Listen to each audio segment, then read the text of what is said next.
अध्याय 9 भाग 5। जो मुझे खोजता है उसे शांति मिलती है। दृश्य 9:10 से 9:19। प्रस्तावना अनुग्रह का द्वार सदैव खुला है। दृश्य युद्ध भूमि एक क्षण के लिए शांत हो जाती है। अर्जुन, जो कभी संदेह से कांप रहा था, अब कोमल जागृत हृदय से सुन रहा है। कृष्ण ने उसे ब्रह्मांडीय व्यवस्था, भक्ति का रहस्य और दिव्य प्रेम की सार्वभौमिक पहुंच दिखाई है। लेकिन अब अंतिम आश्वासन आता है, यह वादा कि कोई भी, चाहे कितना भी टूटा हुआ या बोझिल क्यों न हो, कभी भी मुक्ति से परे नहीं है। तब हमारी तरह प्राचीन दुनिया में भी गहरे विभाजन थे, सामाजिक पदानुक्रम थे, पवित्रता और पाप के विचार थे, योग्यता की श्रेणियां थीं। विद्वान मानते थे कि केवल वे ही पवित्रता के करीब पहुंच सकते हैं। पतित लोगों को मंदिर के द्वार के बाहर रहने को कहा गया था। कृष्ण इस सब को एक वाक्य से उलट देते हैं जो अनंत काल तक गूंजता रहता है। यदि सबसे पापी व्यक्ति भी भक्ति पूर्वक मेरी पूजा करता है तो उसे धर्मी माना जाना चाहिए, क्योंकि उसने सही संकल्प लिया है। यह घोषणा आध्यात्मिक विशिष्टता की दीवारों को तोड़ देती है। यह पाप का महिमा मंडन नहीं करती, यह परिवर्तन का महिमा मंडन करती है। कृष्ण की करुणा आत्मा के इस गतिशील सत्य को पहचानती है कि प्रत्येक व्यक्ति, चाहे वह कितना भी भटका हुआ क्यों न हो, दिव्य क्षमता की चिंगारी लिए रहता है। सच्चे मन से किया गया एक क्षण का स्मरण वर्षों की विस्मृति पर भारी पड़ सकता है। अर्जुन के लिए यह बेहद निजी है। जिस युद्ध का वह सामना कर रहा है वह उसे नैतिक जटिलताओं में धकेल देगा। ऐसे कर्तव्य में जिसमें विनाश शामिल है, ऐसे धर्म में जो पाप जैसा लगता है। कृष्ण का आश्वासन मुक्तिदायक है। जब इरादा शुद्ध हो और समर्पण पूर्ण हो तो कठोर लगने वाला कर्म भी पवित्र हो जाता है। अब हमारे आधुनिक जीवन में यह संदेश क्रांतिकारी है। बहुत से लोग पिछली गलतियों, असफलताओं या नैतिक भ्रम के कारण अपराध बोध से ग्रस्त रहते हैं। समाज भी अक्सर लेबल लगाता है, आलोचना करता है और अस्वीकार करता है। कृष्ण की वाणी उस सारे शोर को चीर देती है। कोई भी आत्मा कृपा से वंचित नहीं है। अध्यात्म पूर्ण का विशेषाधिकार नहीं है, यह अपूर्ण की औषधि है।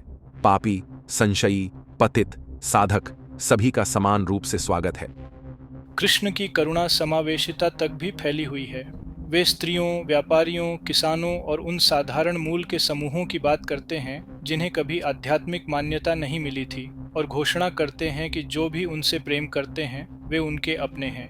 वे राजा और भिखारी, विद्वान और मजदूर के बीच जमीन को समतल करते हैं। ईश्वर का मंदिर पत्थर से नहीं बना है, यह प्रेम को याद रखने वाले हृदयों से बना है। उनका संदेश आध्यात्मिकता को पवित्रता की ओर पलायन से लेकर पूर्णता की ओर वापसी तक की नई परिभाषा देता है।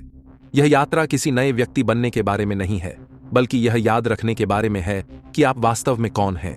ईश्वर की अभिव्यक्ति है। फोकस। कृपा अर्जित नहीं की जाती, उसे प्राप्त किया जाता है। परिवर्तन पूर्णता से नहीं बल्कि समर्पण से शुरू होता है। जो कोई भी एक बार भी ईश्वर की ओर मुड़ता है वह उस शांति की ओर अग्रसर होता है जो कभी लुप्त नहीं होती। दृश्य 9:3 से पापी भी पवित्र हो जाता है। दृश्य कृष्ण घोषणा करते हैं, यदि सबसे पापी व्यक्ति भी अटूट भक्ति के साथ मेरी पूजा करता है तो उसे धर्मी माना जाना चाहिए, क्योंकि उसने सही संकल्प लिया है। तब ये शब्द अर्जुन पर करुणा की शक्ति से आघात करते हैं। शाश्वत मार्गदर्शक कृष्ण मोक्ष का रहस्य प्रकट करते हैं। घोर पापी भी, जिसकी समाज निंदा करता है, समर्पण के एक दृढ़ संकल्प से पवित्र बन सकता है। अतीत आत्मा को परिभाषित नहीं करता, हृदय की दिशा परिभाषित करती है।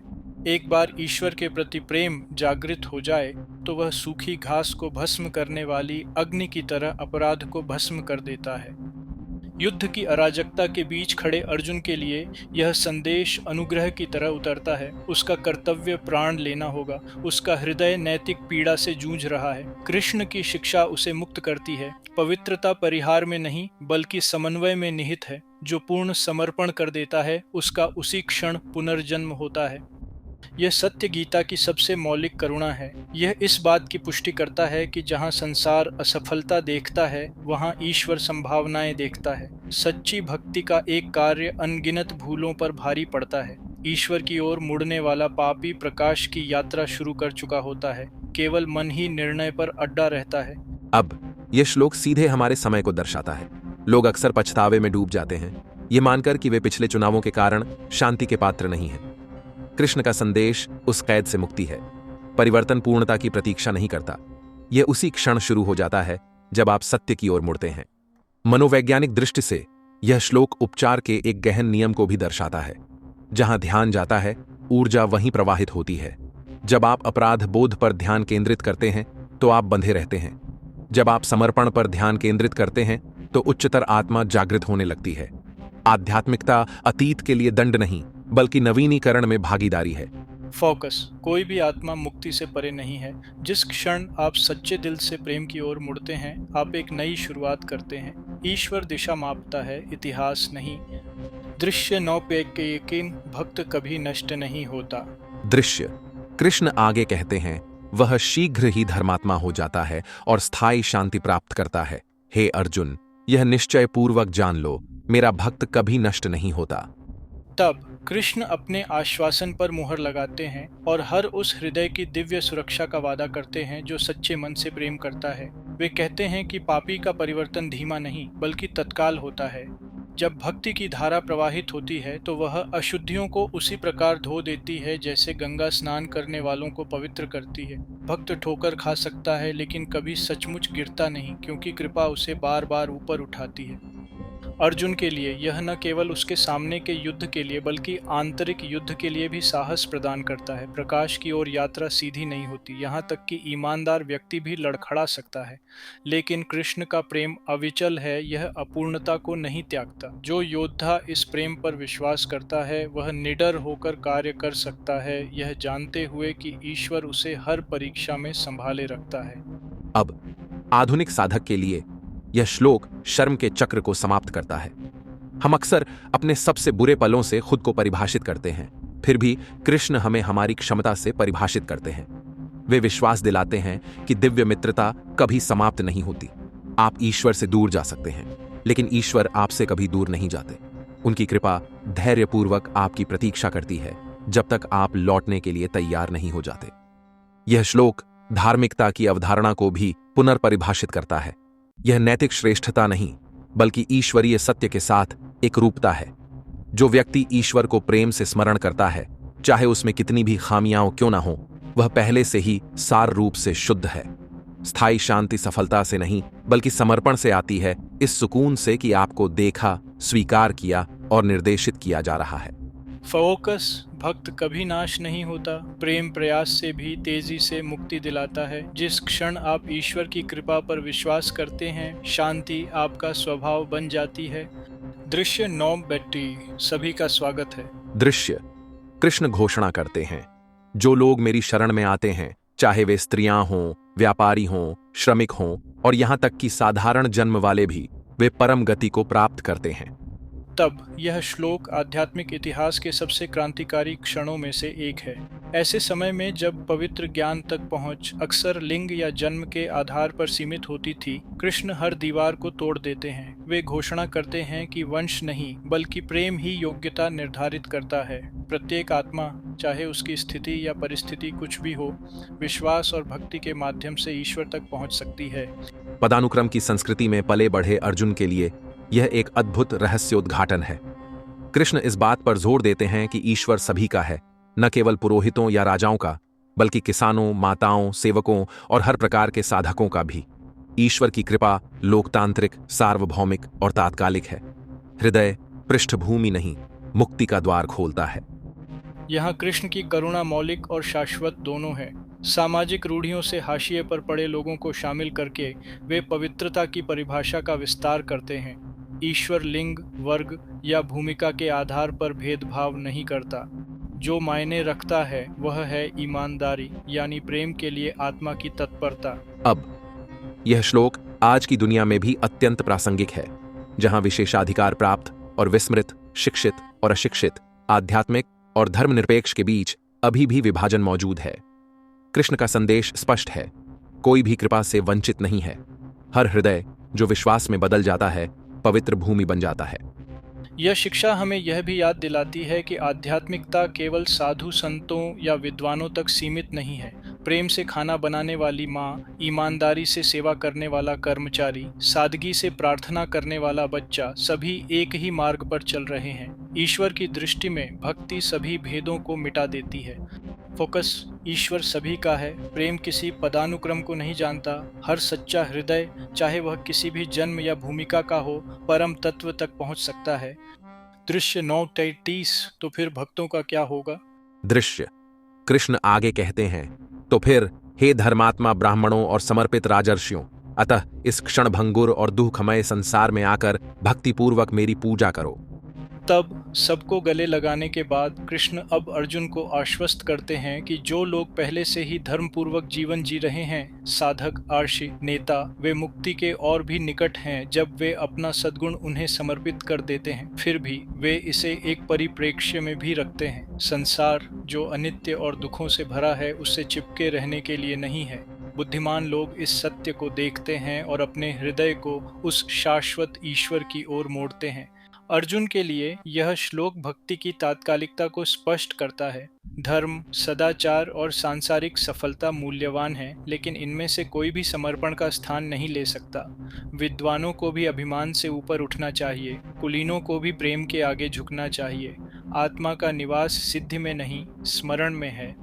अब हमारी आधुनिक दुनिया में यह श्लोक विनम्रता का आह्वान करता है।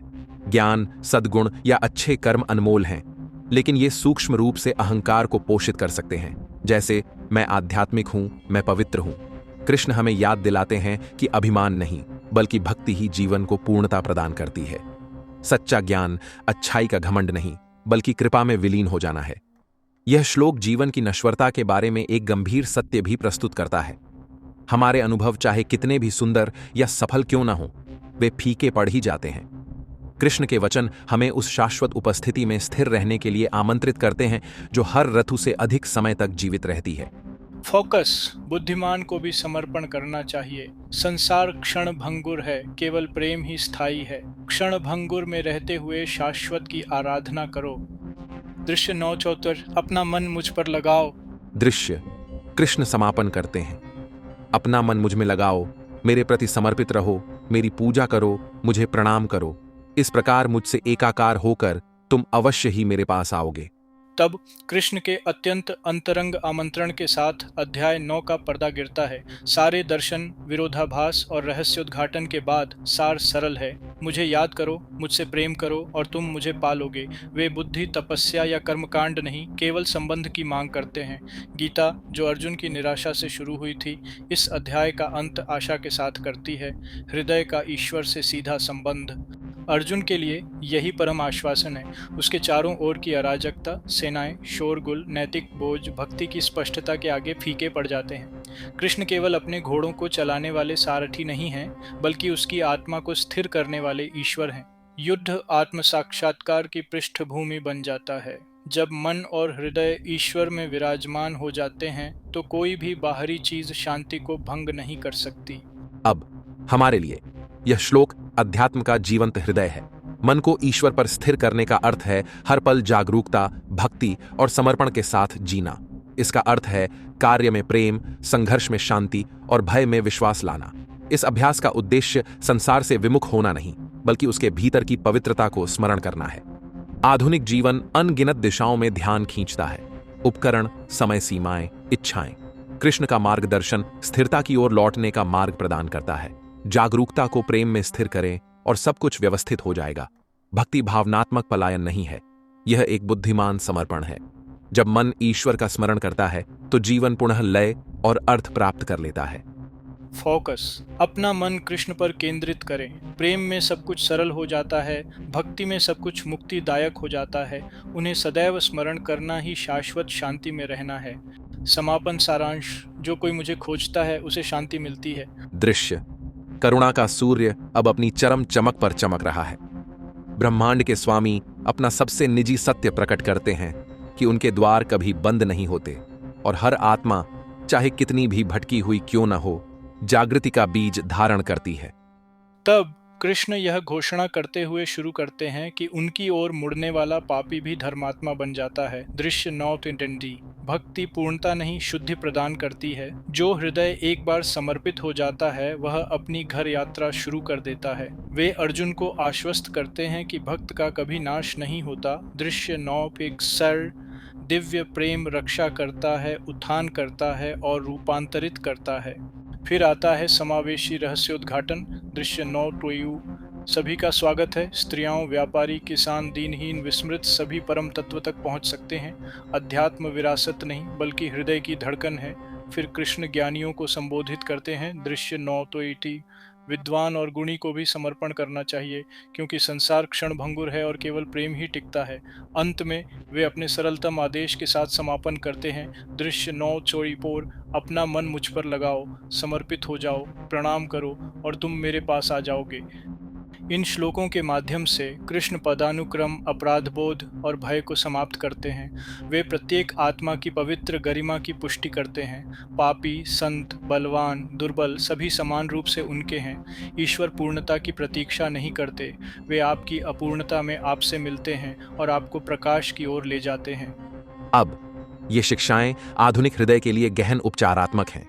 हम एक ऐसी दुनिया में रहते हैं जहां आत्म मूल्य को हमेशा सफलता, छवि, नैतिकता या स्वीकृति से मापा जाता है। कृष्ण की वाणी इस भ्रम को भेदती है।